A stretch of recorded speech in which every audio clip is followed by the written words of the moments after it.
Welcome back to another video. I'm going to be eating frozen meals the entire day. Now I'm about to run around the corner to Walmart. I'm going to go grab all those and I'll update you guys when I'm back home. I've got a bunch of frozen meals here that we're going to try out today. So I think what we're going to do is we're going to start off with the burrito for the morning. It's a steak and cheddar burrito with 15 grams of protein. You can use it in an oven or an air fryer if you really prefer that, but I'm just going to pop it into the microwave because it's simple, easy, and I'm going around the corner to the gym in like 20 minutes. Macros on this aren't too bad. 320 calories and 15 grams of protein. Now, the calories are a little high, but not much. Now, it says to pop it in there for a minute, but I recommend doing about a minute and a half to 2, depending on how frozen yours is. Now, I know some people struggle with their water intake and even liking water in general, so if you wanted to try an easy alternative, try the Circle bottle and their little pods that they have. It's a little more expensive than buying like bottled water, but at the same time, it's definitely worth it because there's a lot of flavors. I'm not sponsored, by the way, just to say that out loud, nor am I being paid to do this at all. Just from my own experience, I've had my water intake go up by half a gallon just because I've been drinking it out of that bottle. I just ate the burrito, so let me tell you my review on it. 1 to 10 on taste. In the microwave, I'd give it like a 6.5. But I have had this previously before in the oven, and it was about an 8.5 out of 10. So I do recommend this product. Just don't do it in the microwave. We're going to take a little bit of pump and some pre up there. 2 scoops of pump and 1.5 scoops of pre. So let's go hit back and biceps.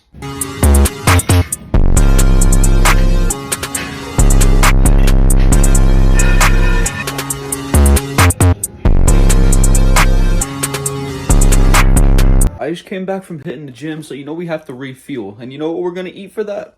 We're going to have some rice. Now, it is a lot higher in calories versus protein, so I wouldn't recommend getting this normally, but if you want to have it occasionally, it is not the worst thing to have. Now, 19 grams of protein and 520 calories. Let's not look at the macro difference. Let's take out the taste first. Just for anybody that wants to look at it.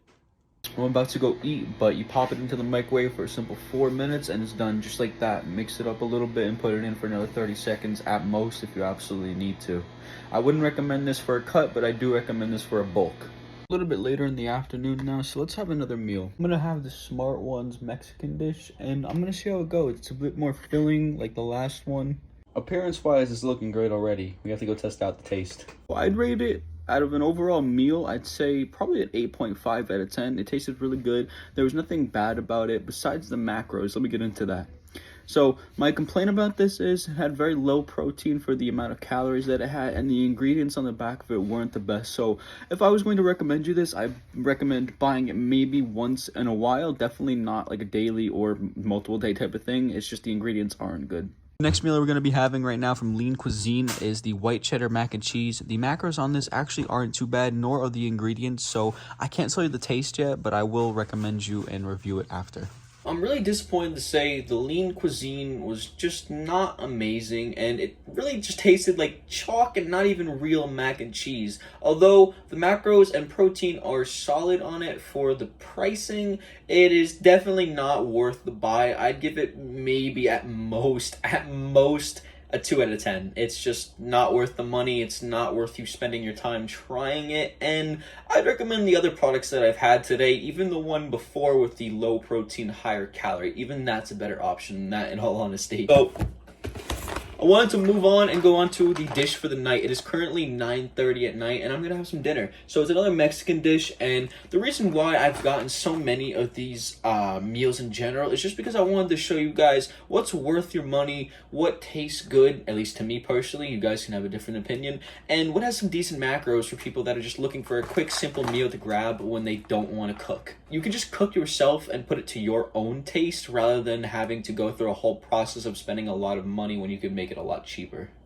So this one I've already tried, so I'm not going to lie to you and say I haven't. It's like not my first time, but it is a really good meal. The macros aren't too bad on it. The protein is relatively high, and it's at a decent price. I believe it was $4.18, which is pretty solid for, 23 grams of protein and only 350 calories, and a good tasting meal with proper ingredients that aren't garbage like a lot of frozen meals are, which is the whole point of this video, especially on a cut or bulk, whatever you are interested in, like the fried rice that we had earlier. That is great for a bulk. Now this, I would recommend having it on a cut, if anything. Not too much fat, a lot of protein, and not too many carbs. That could be your carb source for the day. The end of the night now, so I'm gonna give you my review on that last meal. So I definitely still rate it a 9 out of 10. It is a solid meal for high protein, low calorie, and is definitely a great option as a frozen meal in terms of ingredients as well, which is rare to find. The only complaint that I have about it is the sauce isn't like as strong as I would like it to be, but what more can you ask for $4? Now, my final review for everything, let's go over what my favorites are and what my least favorites are. Favorite one is definitely the Mexican taco bowl that I've already had, but I'm biased on that, and that's just been my favorite for a while now. Coming in at number 2, probably the other Mexican dish that we had. It was 10 grams of protein, 300 calories, so macros aren't too good on that, but it does taste amazing. Coming in at 3rd is probably the rice. That was actually really good, and it was really filling compared to the other meals. Coming in at number 4th is the Lean Cuisine macaroni and cheese. Now, the only reason this is not last is because the one I had not shown on camera was so bad, and I will get into that in a second. Now, the macros on this one was great. Protein was pretty high, calories were pretty low, but the taste was absolutely miserable. It kind of tasted like cardboard in a way to me. Now, the final 5th spot that takes it all is the chicken and broccoli that I had tried. It was horrible. I think it was chicken and broccoli, but it was so bad. The chicken was all right, but the rest of it was just unbearable, and it really wasn't something I could eat. It was 0 out of 10. At least I could give the cuisine 2 out of 10. So what we learned today? Frozen meals can definitely be a good replacement depending on which ones you buy, as long as you check the ingredients and the macros on them. And obviously, if you know the taste ahead of time, that makes it even better. But it's always nice to try new things. Now, I hope I did help some people be able to have some type of meal that they could grab from the supermarket if they have the time or don't want to cook. And without further ado, peace out, guys. I hope you enjoyed the video.